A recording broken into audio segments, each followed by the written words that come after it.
Doesn't messed up sleep patterns really suck? So, anyways, I'm in a weird sleep pattern. So this is 2 in the morning.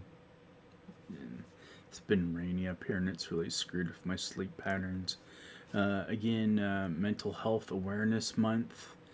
Uh, Good point to mention that as well too. I do suffer from mild depression, and when you suffer from things like that, especially when they're a deeper, heavier thing, you know, please do go and make sure to get help if you need help. You know, don't be embarrassed to get help. I would rather see people that are good people still be around here because they got help instead of pride not getting help. So, anyways, leading into that, that's why I brought up the depression thing because, again, the weather we've been having around here in my part of Ontario has been very rainy, and that induces a seasonal depression disorder, which can cause people that have depression to become more sleepier than normal. Anyways, that out of the way, thank you all for watching again. And this is going to be a HUGR, honest used gear review, which I have been doing lately. So, again, as you can probably tell by the headstock, what will I be talking about here will be the recent 2014 SGJ that I received in a recent trade. And of course, the guitar definitely doesn't look like what it originally did when I received it. Again, some people love the way this looks. Other people are a little not happy with what I did, but at the end of the day, it is my guitar. The guitar was not perfectly mint, which in turn gave another reason to modify it or quote unquote relic it further. So, 2014 Gibson SGJ, though this has a SG emblem on it. That's really what this is. So let's talk about some of the things I have done to this guitar since getting it from Canucks with Guitars Richie. Obviously, the first one, Relic it, which I'll go through and show. As you can see here as well too, I actually have a nice gloss sheen going on the body as well. You can see the monitors in the background here. I got that because what I did with the body was, after scraping, which I will stress was not hard at all, scraping around the body and in parts of it, you can see here on the neck I did light scraping. And of course, even though I don't play with jeans or anything on, I did put an obligatory buckle rash wear mark on the back. The neck itself I've left the same, other than up around the headstock, which I will get to further in a second. So, first thing, as I mentioned, relicing, or basically in this case, scratching. Except for the back is seen here. This was actually sandpaper. This was actually sandpaper. Everything else about this, how you see this like worn through thing, that is because the finish on this guitar is, or was, super thin. Like to the point where there was an existing wear mark. I literally could take my fingernail, scratch like this, and the finish would be coming off. The finish and sealer. So with these J series instruments, they definitely have a very thin, like literally like millimeter, I would say. Probably a millimeter of a color coat and a millimeter of a top coat on it throughout the whole damn thing. So that was one way Gibson brought the price down on these. Again, as I mentioned previously, the body is slightly thinner. Neck is no different. And we'll talk about the neck here for a second.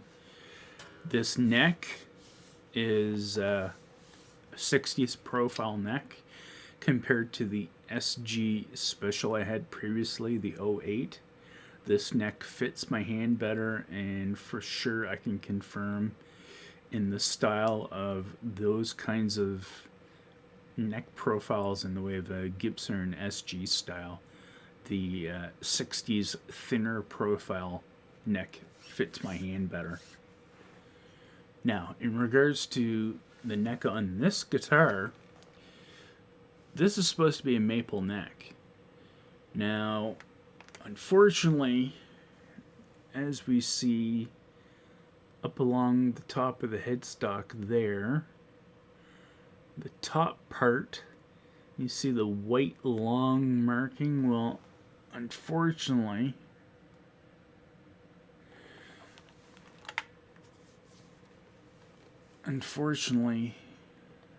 right there, I was using some wet sanding on the front, because again, as you can see, it is a clear gloss that is a wipe on poly, couple layers.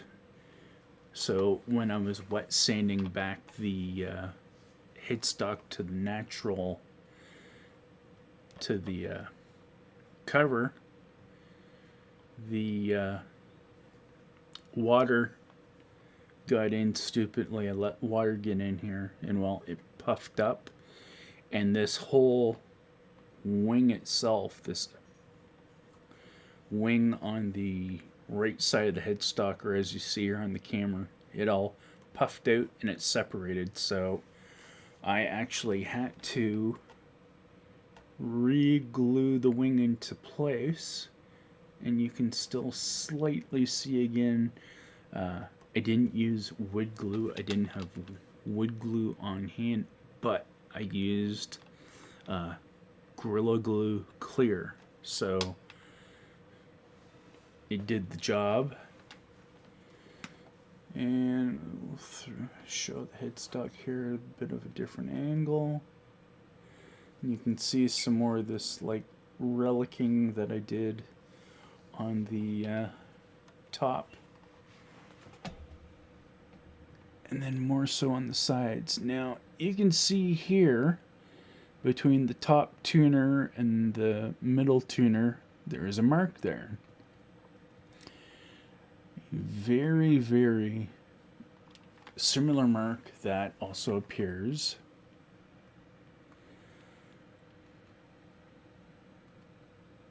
you can get it to focus there a bit with the camera.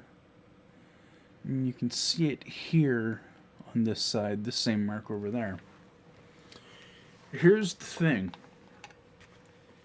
This is supposedly a maple neck. So, when the wing separated, I was saying to myself, well, shouldn't be hard. Take a metal clamp it together, and it shouldn't make any dents in the side. Well, as you could see from those viewing angles, it did leave a fairly large indent in the side of the headstock. So I didn't totally ruin the headstock, but also at the same time, if this was truly a true hard maple neck, the only place I can see that there's truly hard maple in it is, again, the center core of it. The wings, they're either a soft maple or a, again, not so firm wood. Again, the guitar otherwise is original. The electronics are PCB board. The pickups are indeed the 61s. The guitar, for the most part, is stock. The fretboard on this did not need to be touched. The frets did not need to be touched. The only thing I did with this fretboard was give it an oiling, a very light oiling, with some lemon oil. And you can see that, how it's deepened it. So fretboard on these are probably very good and what you'd probably expect on a higher tier Gibson product. Again, getting back to what I had unfortunately didn't say in the beginning here. The reason why there is a gloss in regards to the body and the neck and some of the parts of the headstock is because once I finished the scraping and the sanding up around the back here, I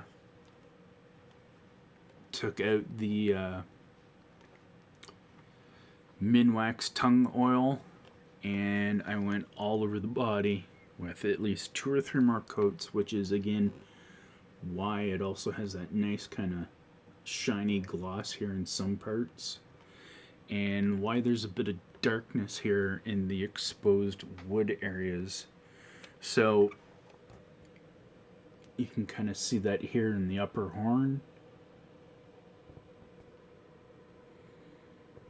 You can see that's nicely sealed, not rough.